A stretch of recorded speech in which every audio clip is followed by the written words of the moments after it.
Hello guys, welcome back our channel. അപ്പോൾ ഇന്ന് നല്ല ടേസ്റ്റി ആയിട്ടുള്ള ക്യാരറ്റ് പുഡിംഗ് എങ്ങനെ ഉണ്ടാക്കുന്നത് നോക്കാം. അപ്പോൾ അതിനായിട്ട് നമുക്ക് ഒരു പാൻ എടുക്കണം, അടി കട്ടിയുള്ള ഒരു പാൻ എടുക്കണം. അതിലേക്ക് ഒരു പാക്കറ്റ് പാൽ ഒഴിച്ചു കൊടുക്കാം.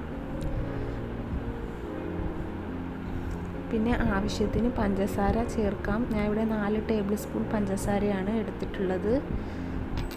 മിൽക്ക് മെയ്ഡും ചേർക്കുന്നുണ്ട്, അതുകൊണ്ടാണ് 4 ടേബിൾ സ്പൂൺ പഞ്ചസാര എടുത്തത്. അഥവാ മിൽക്ക് മെയ്ഡ് ചേർക്കുന്നില്ലെങ്കിൽ നിങ്ങൾ കൂടുതൽ പഞ്ചസാര എടുക്കണം. ഞാൻ 1/2 ടിന്ന് മിൽക്ക് മെയ്ഡ് ചേർത്തിട്ടുണ്ടായിരുന്നു, ഇതിൽ ആഡ് ചെയ്യാൻ വിട്ടുപോയതാണ്. പിന്നെ ശേഷം നമുക്ക് ചൈന ഗ്രാസ് വേണം. 10 ഗ്രാമിൻ്റെ ഒരു പാക്കറ്റ് ചൈന ഗ്രാസ് ഒരു പാക്കറ്റ് പാലിന് നമുക്ക് ആവശ്യമുണ്ട്. എന്നാൽ മാത്രമേ നമുക്കത് നന്നായിട്ട് കട്ടയായി കിട്ടൂ. ചൈന ഗ്രാസ് വെള്ളത്തിലിട്ട് സോക്ക് ചെയ്തതിന് ശേഷം നന്നായി ഉരുക്കിയെടുക്കണം. കട്ടകളില്ലാണ്ട് നല്ല രീതിയിൽ ഉരുക്കിയെടുക്കണം. പാല് നന്നായി തിളച്ച് വരുമ്പോൾ നമുക്ക് പുഴുങ്ങി അരച്ച് മാറ്റി വെച്ച ക്യാരറ്റ് ചേർത്ത് കൊടുക്കാം. പുഴുങ്ങി അരച്ച ക്യാരറ്റാണ് ഞാനിവിടെ എടുത്തിട്ടുള്ളത്. നിങ്ങൾക്ക് വേണമെങ്കിൽ നെയ്യിൽ ഗ്രേറ്റ് ചെയ്ത് വാട്ടിയെടുത്ത ക്യാരറ്റും യൂസ് ചെയ്യാം. ഞാൻ ഇവിടെ പുഴുങ്ങിയ ക്യാരറ്റാണ് എടുത്തിട്ടുള്ളത്. അത് നന്നായിട്ട് മിക്സ് ചെയ്ത് കൊടുക്കാം.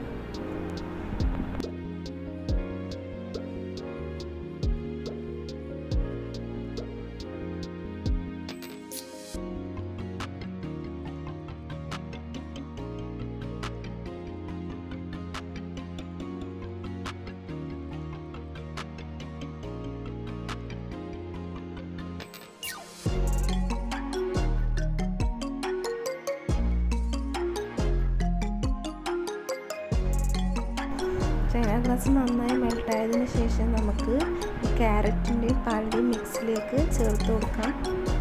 നന്നായിട്ട് ഇളക്കി കൊടുക്കാം. എന്നിട്ട് സ്റ്റൗ ഓഫ് ചെയ്ത് വെക്കാം.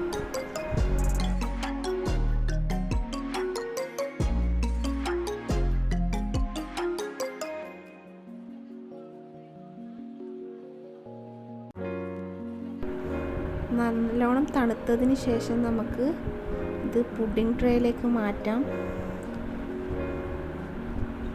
ഇടയ്ക്കിടയ്ക്ക് ഇളക്കി കൊടുക്കണം.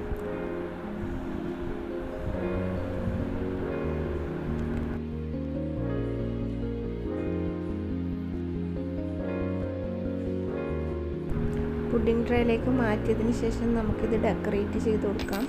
ഞാൻ ഇവിടെ ഗ്രേറ്റ് ചെയ്ത് വാട്ടിയെടുത്ത ക്യാരറ്റ് വെച്ചാണ് ഡെക്കറേറ്റ് ചെയ്തത്. നിങ്ങൾക്ക് നട്ട്സും അതൊക്കെ യൂസ് ചെയ്ത് ഡെക്കറേറ്റ് ചെയ്യാം. നിങ്ങൾ ഇഷ്ടമുള്ള രീതിയിൽ ഡെക്കറേറ്റ് ചെയ്യാം. നല്ല ടേസ്റ്റി ആയിട്ടുള്ള പുഡിംഗ് ആണ്. എല്ലാവരും ട്രൈ ചെയ്ത് നോക്കാം.